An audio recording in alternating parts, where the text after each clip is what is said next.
Hello. Good afternoon, sir. Yes, good afternoon, Earth. How are you? Fine, sir. Fine, sir. Good. And what is your date of birth? 14th February 1997. Okay. And the date of interview? UPSC 21st, interview? 21st May. 21st May. Fine. Okay. Yes. But you're from IIT Delhi, one of the prestigious institutes in India. And you did mechanical engineering. Very interesting. Your optional is mathematics. I have a very simple question. When we use numerals all over the world, we use Arabic numerals. Why was that? Arabic numerals chosen vis-a-vis the English or the Roman or the Chinese or the Indian? They didn't choose that, but they chose the Arabic numerals. What is the reason for that? Sir, I'm not aware, sir. You're not aware. Okay. Try and find out. That will be an interesting question to answer in case you get that question, because this question was asked in the past. Arabic numerals. Yes, sir. Right. Your father is serving as transport commissioner. Yeah, yes, sir. At Gwalior. I thought it must be at Bhopal, isn't it? Sir, the headquarters is in Gwalior. There is also an additional office at Bhopal, but not At the Bhopal. transport. Okay. How long he's in this post? Sir, since July 2020. Oh, okay. No, just about a year. And your mother is managing director of EOS Capital Advisors. What are they into? Sorry, sir? Your mother is managing director of EOS Capital Advisors. What are they into? What is their line of business?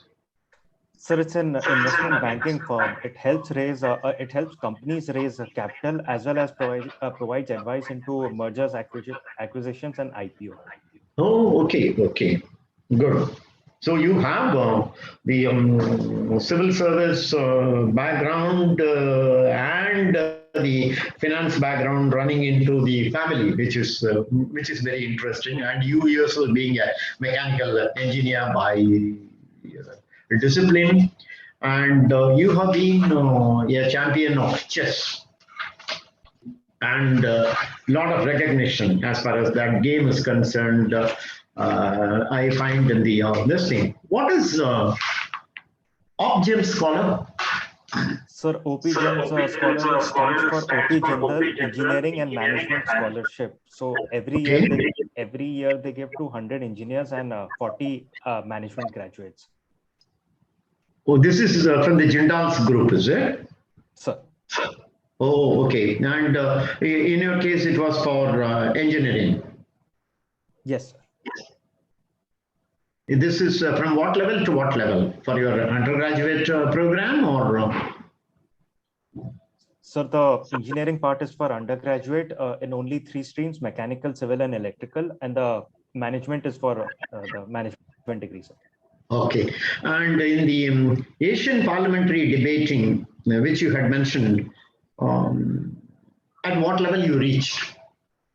Sir, I only did within college, sir. I did not participate in inter-college debating. Any interesting subject in which you debated? Sir, by a subject you mean topic? Yeah, topic. Yes, sir. Mostly they were topics of current affairs. For example, a topic could be, is climate change relevant? Like the formal wording would be, this house believes that climate change needs focus. This house believes that poverty is the most important issue. So topics like these, sir. Okay. I'm going to give you a topic. First, you'll have to tell me whether you will propose that topic or oppose the topic. The topic is Rajya Sabha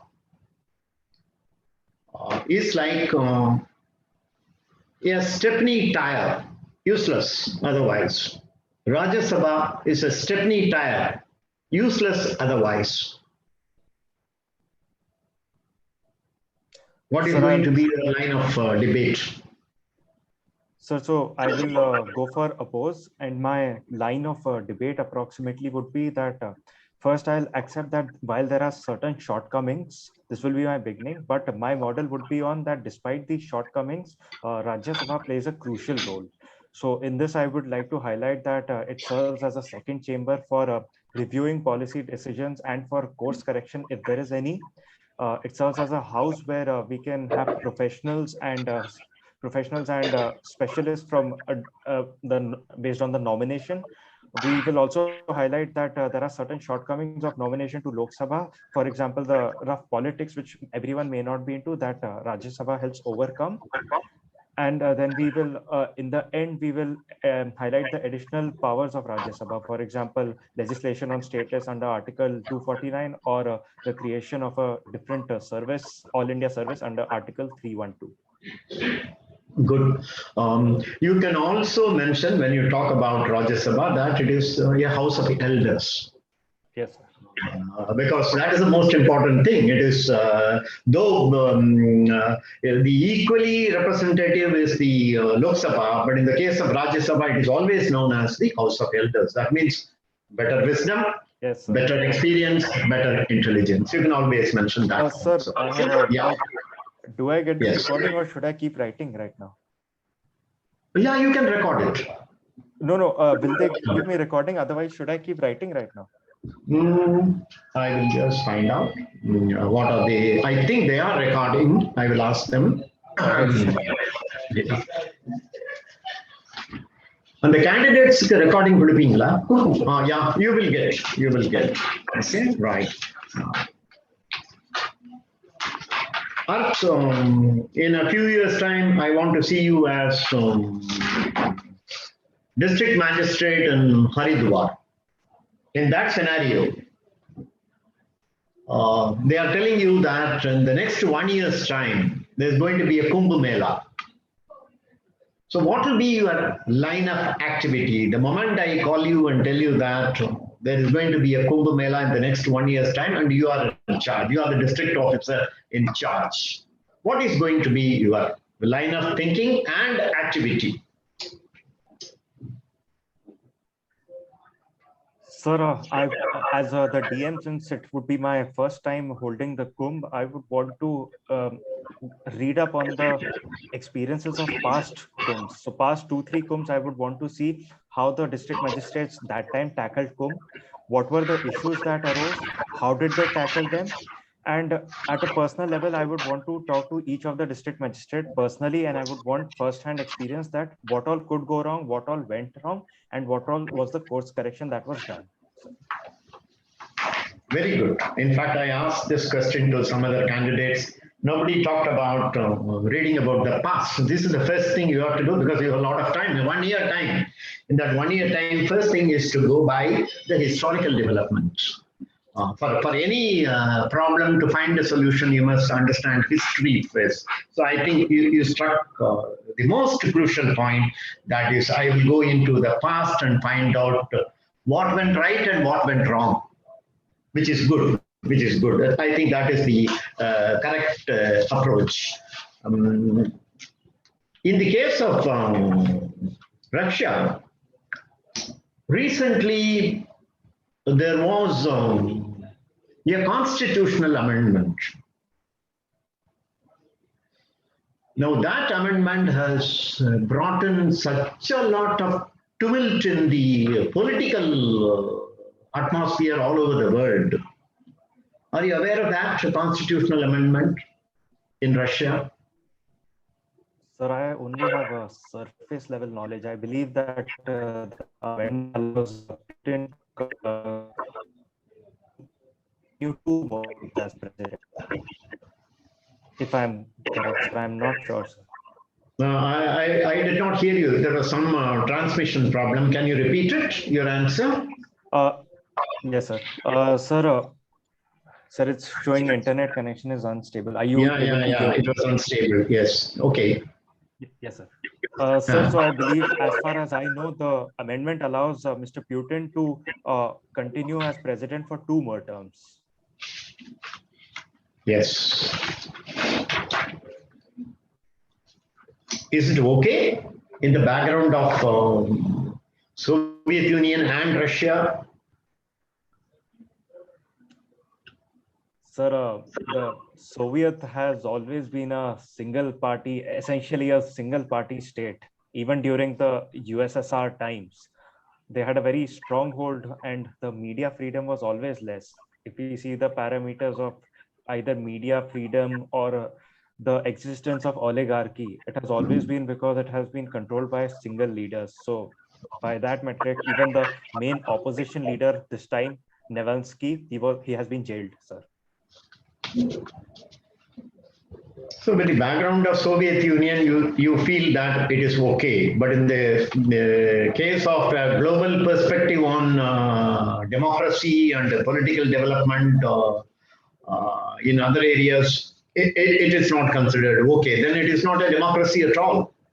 So you become you get elected 15 years back and you continue till 2036. There's no election is required. You are just appointing yourself. So that came in for a lot of criticism, but then that is the Soviet way of doing things. It happens. Suez became a hot topic 2 weeks back. Can you just tell me in brief why it became so hot? Sir, I did not hear the first word, sir. Suez Canal. Okay, Suez Canal. Yeah, it became a hot topic 2 weeks back. Sir, the background was that a ship named Ever Given or Evergreen, it got stuck in the canal, and the canal is a very narrow canal which is used for transportation by hundreds of ships every day. So for essentially about 2 to 3 days, or I believe more, the entire route was clogged and the ships could not go through. So this caused billions of damage of losses. And another reason why it was prominent in India was that the entire crew was Indian. But why do they use Suez Canal? Isn't there any alternate route as far as maritime? Yeah. So the alternate route goes below the Cape of Good Hope in Africa. But in terms of the total distance covered, it takes much more time to go through that route to the ports of Europe. That is why they prefer Suez Canal, even though it is more costly. Roughly, how much more time or how much more distance? Can you tell me? Sir, I'm not aware, sir. I'll read up on it. No, try and find out. That's a very interesting information. In fact, there is an alternate route available, but then economically not that feasible because they'll have to spend millions of dollars if you look at the maritime trade is concerned. So nobody wants to do that. That is how they developed this route. Now, have you heard about the Alma-Ata Declaration 1978? Sir, I believe it deals with primary health care. Absolutely correct. It is about primary health care. Health for all. It talks about health for all, which is primary health care.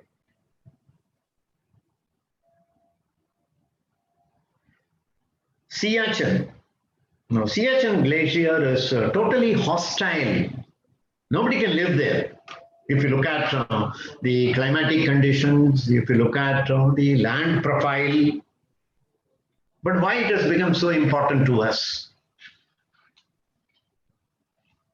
And it is always in the news. Siachen is always in the news. Why? So the reason it is always in the news and for its importance is because of its strategic location. The northern portion of Kashmir, where we have two fronts which are both hostile to us, Pakistan as well as China. And this Siachen Glacier in Nubra Valley, this becomes extremely crucial if we have to position our forces there. So it is because of strategy and security, right? Sir. In finance, they always keep talking about working capital. What is meant by working capital? So capital can either be fixed capital or working capital. The initial investment, which is one-time investment, is fixed capital, but working capital is the capital which you need year on year, basically which you need every time. So for example, the stock of goods used to produce final goods is the working capital. Suppose I buy machinery in a particular year, will that be working capital? The amount spent on machinery?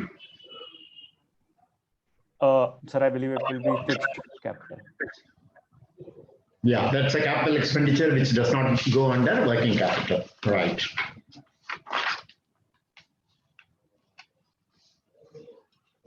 Are you fond of tennis? Do you watch tennis? No, sir. No. Sir. No, sir. Okay. I haven't watched. Okay. That is a particular game wherein they use tennis ball, and each side has 10 players. They use tennis ball, and each side has 10 players, and they use tennis rackets. Have you heard about this game? I haven't heard, sir. I will read about good. this. You will hear about it now from me, because I also heard about this game only today. This is called tennis polo. Sir, Read about it. It's something interesting, because they use a tennis ball, and there are 10 players. Unlike tennis, which may have one player or two players maximum to each side, but here there are 10 players, and they use a tennis ball, and the goal is served if you put the tennis ball into the goal post, and it's called tennis polo. Sir. Can you name some billionaires in India who got into the world's top billionaire world? Some of them. Sir, Mukesh Ambani, Baiju Rajendran. Say again? Then, Sir, Baiju's, the owner of Baiju's, Baiju Rajendran. Okay. Then, sir, can I say the surname, sir? I might not know the full name. Sir, Adar Poonawalla is one. Okay. Sir, Ratan Tata. Ratan Tata, the Tata Group, I'm talking about individuals. See, Ratan Tata individually may not be. He doesn't acquire any wealth because he is a bachelor. He doesn't require anything for his family. But then as an individual, well, keep it in mind, the first three are Ambani, Adani, and Shiv Nadar. Shiv Nadar, yes. Yeah, individually their net worth is pretty high. They are the top ranking 3 billionaires in India.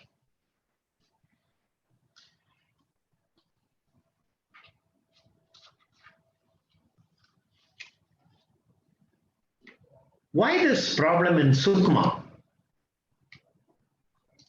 Where is Sukma first? Do you know? Sir, it's bordering the Bijapur district of Chhattisgarh, sir. Okay. Why this problem? Always in the news for bloodshed. Sir, Naxalism continues to survive in parts of Chhattisgarh, sir. It began in 1967. It spread to Andhra and Telangana. However, as of today, the most of it survives in parts of Chhattisgarh. There were also attacks in 2010 in Dantewada. So over the years, we hear about it often because of the Naxal attacks. Sir. You said it began in 1967. Where did it begin? Sir, Naxalbari village in West Bengal. Okay. Now, can we not 1967 to 2021? It's almost more than 50 years. Can we not contain this? Isn't there a quick fix solution to this problem? Sir, we have achieved a decent success when it comes to number of attacks, because in the 90s, the number of attacks were a lot. In fact, but the number of attacks have gradually come down. Sir, as to the question of a quick fix, the concern is that any killing of any innocent villagers in the area will only make the situation worse. So we have to be very careful. So we cannot have an all-out war, or we cannot have an all-out army operation. When we did that Operation Green, there was a rebuttal by the Naxals, and a lot of soldiers lost their lives, sir, in the counter attack. See, when you sign as Arth Jain, you're signing in a slanting way. Normally, we sign on a straight line. What is the significance? You doing it in a slanting way.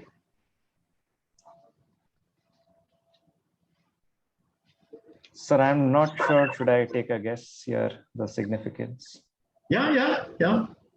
Sir, I feel that if we sign it in a straight way, that white portion may be tampered with. But if we sign it over the black and white text, it's more of a stamp kind of an impression, sir. Okay, only thing is, you have given the answer, but don't, in the interview board, if they ask this question, don't say, I make a guess, because it is you're doing it for the last so many years. You can't make a guess why you're doing it. It is actuality, you know. Okay. So never, Yes, sir. Never before the board, even to answer any question, don't say, shall I guess? You can always say, okay, in this situation, you cannot say that I make a guess. You should straight away say that I sign it so that this can't be duplicated, this can't be tampered with, and this is my the best answer I would give is, sir, this is my individuality. I have developed this individuality. That's a better answer for Arth Jain to say. You should say that in case they say, sir, Yes, sir. This is the individuality I developed, because most of the people sign on straight line. I am not one of those most people. That is in bracket. Don't say that. You just say, sir, that is the individuality I developed over a period of time. And it is very distinct. That's why I asked this question. Very rarely I have come across a person who has signed it on a slanting way, which is unique. See why it gets noticed? Because it is unique. They may ask this question. So it's a yes, sir, I have developed this individuality. But to paraphrase any answer by saying, let me make a guess, try and avoid. Suppose somebody says that, why this problem in Suez Canal, even if you don't know the answer, don't say, sir, can I make a guess? No.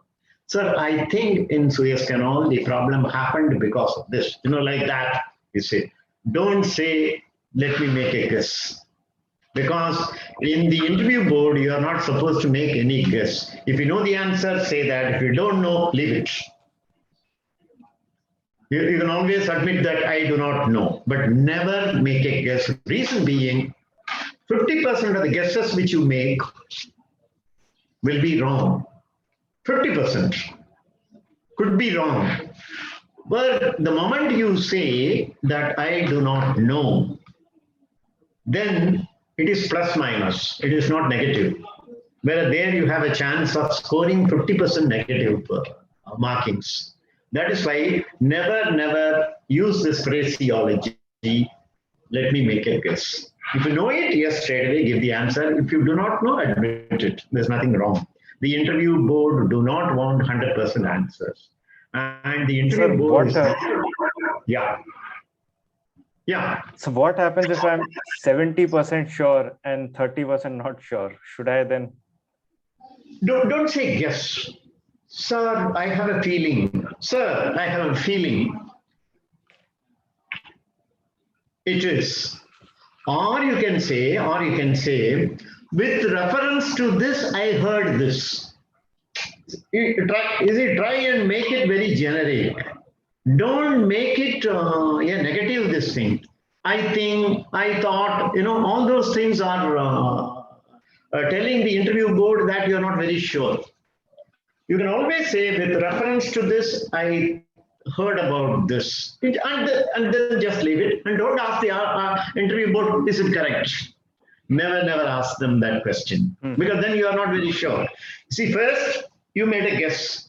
You told them at the end of it, you're trying to ask them, sir, is it correct? Don't ask them at all.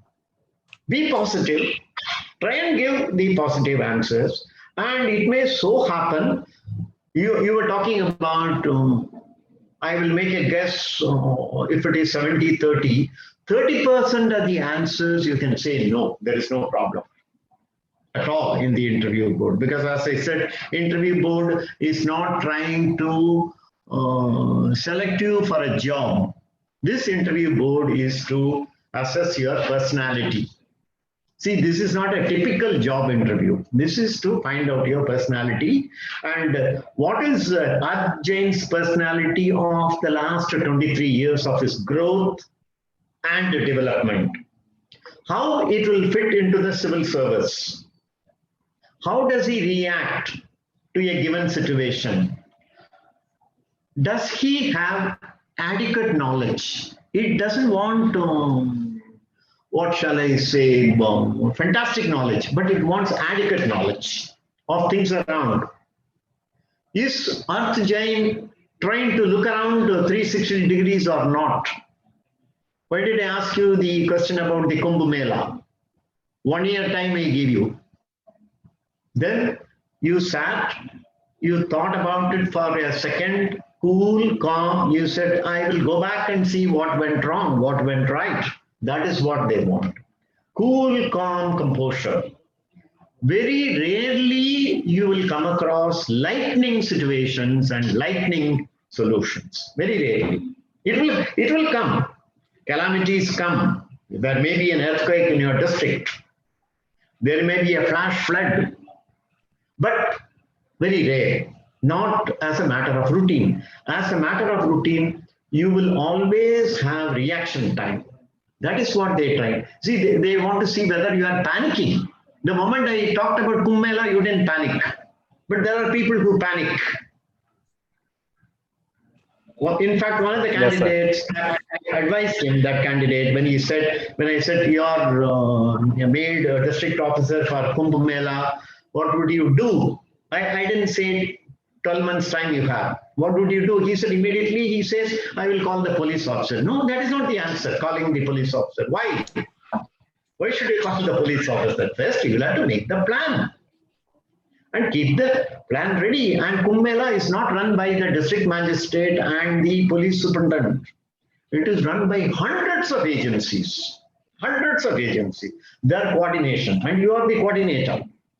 See, this is what the interview board is trying to see in 30 minutes time. I know 30 minutes time, it is difficult, but still with our experience of knowing the people, with our experience of seeing so many events in our life, we are able to judge people. I mean, that is what the interview board always does. So never panic. And where you are not very sure, leave it, sir. I'm not aware of this. I'm not aware of this. That's a very, very honest admission. It may not give you negative mark. But the moment you make a guess and made a mistake, there is a possibility you may land up in a negative mark. That is the this thing. Now, you have any questions to ask me? Sir, yes, sir. One general doubt. I gave 3-4 mocks. So I was repeatedly told that I need to pause before speaking 4-5 seconds, structure my thoughts, and then speak. So, sir? Yeah. Sir, so I agree on the pausing part, but I don't know if in 3-4 seconds I will be actually able to restructure that. Is the pausing only for the perception or that I'm thinking, or is it for actual utility? No, I didn't get you. There was some yes, problem sir, in transmission. Yeah. So panel members have been telling me that wait 3 seconds before answering so that you can give a structured answer. My question is the 3 seconds for the perception that I'm thinking, or it is actually for structuring? Because in 3 seconds I'm not able to structure it, sir. But I can at least give the feeling that I'm thinking and then answering. So what is your opinion on this? Yeah. You see, you can take time. Why 3 seconds? You can take 5 seconds, but then don't reveal it that you are taking time. What you can say, let us say he is asking about Suez Canal. Okay, you take the 3 seconds where there is a silence between you and the board. When they've asked the question, what do you think about the Suez Canal problem? 3 seconds are over. Now you say, sir, regarding Suez Canal, you've taken 7 seconds. By the time you have structured it. Yes. So don't make the pause and the gap obvious. The moment you say, sir, regarding Suez Canal problem, you've taken another 5 seconds. By the time your brain has structured the whole thing. You have to do parallel processing. Keep them engaged that you're giving the answer. The answer is coming. At the same time, you've done the parallel processing of structuring the answer. This is a technique. But the moment you take a pause for 10 seconds, they may not like it. They may go to another question. Thinking that you don't know the answer. That possibility is there. So to avoid that, you just, after 3-4 seconds, you just say, sir, regarding this. There's nothing wrong in saying that. You are not repeating the question. You are only introducing the answer. Is it clear? Sure. You will be able to follow this technique wherever required. You can follow. I will practice and work on it. Not for all the questions. Yes. Yes, sir. Not for all the questions. You can't do that for all the questions. But wherever required, you think that you require some more reaction time, you can try this technique. You see, like I'll tell you, this happened exactly, what shall I say, 60, 32 and 52 years back when I appeared before UPSC, they asked me a question. What is the motto of your college? Now that motto is in Latin. I knew it. I knew it by heart because whenever I used to walk through the portals of the college, I used to read it those days. And I was reading the motto religiously for about 3 years when I was in that college. I remembered it at that particular point because of some tension, some nervousness. It didn't come. You see, it is there in the hard disk. But you will have to get it. So I looked at them. Immediately, I followed this technique. Sir, my college is St. Xavier's College, which was not the question. See, that is not the answer to that question. Sir, my college is St. Xavier's College, and the motto is it came. And I have taken about 7-8 seconds. So you can follow this and they will not be able to find out your trick. Yes, sir. You can be comfortably, you can do this. Okay? Right. Yes. Now, the interview is over. I have found you knowledgeable and your current affairs is good. And being an IIT person, I know you people have all-round development. My daughter studied in IIT. That's why I have a lot of appreciation for IIT type of. She studied in IIT Madras. The IIT type of all-round education will make people very, very confident about themselves. And the way you are structuring the answers is all good. Continue that. And since you have about a month's time, what I would suggest, do you read newspapers or see only pop-up news? So newspapers, Hindustan Times and the explained section of Indian Express. Okay, continue reading the newspapers, at least the headlines. And current affairs, they are very particular. At times they ask current affairs.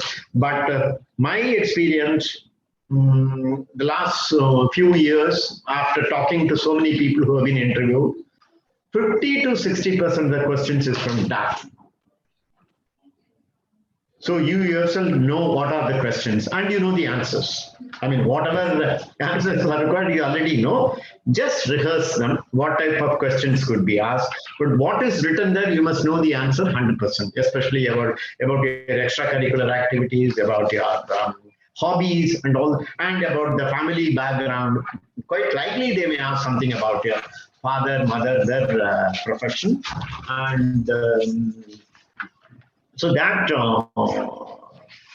you prepare well, and quite likely your signature is going to even some interest. Yes, sir. The way you, I found it interesting. So possible somebody may find that interesting, may ask a question, and also about the current happenings in the country, like the Kumbh Mela, the COVID-19 issue, the Suez Canal issue, and these things keep yourself abreast and you're able to talk confidently on that. I do not have any suggestion. Keep your cool and calm. Go at this speed. How many hours you prepare in a day for this interview program? You're working? No. Sir, I'm not working, but I'm right now preparing only for interview. I'll start balancing only for this. No, it is mostly current affairs and this thing. You don't have to have a PhD level experience as far as the subject is concerned. Let me put it. There are people who keep reading about subjects not required. Yes, sir. We are not wanting the civil servants to be research scholars at all. No, that is not the intention. But at the same time, you must know the fundamentals. Very important. Unless you know the fundamentals, you can't even understand the problem. That is the reason one must know the fundamentals. As far as your subject is concerned, you are very sound and clear about the fundamentals. There shouldn't be any difficulty on that. Other thing, keep it in mind, keep cool. I'm sure you will be able to do well in the this thing. And we will also have one or two more sessions for you. Yes, sir. Yes, it could be again one-to-one, or it could be a mock interview, 2-3 people more sitting along with me and doing it. And if you have any other doubt, you want any suggestion, anything, you can always get in touch with us. And okay. So all the best. Thank you so much, sir. Thank you. Bye. Thank you, sir.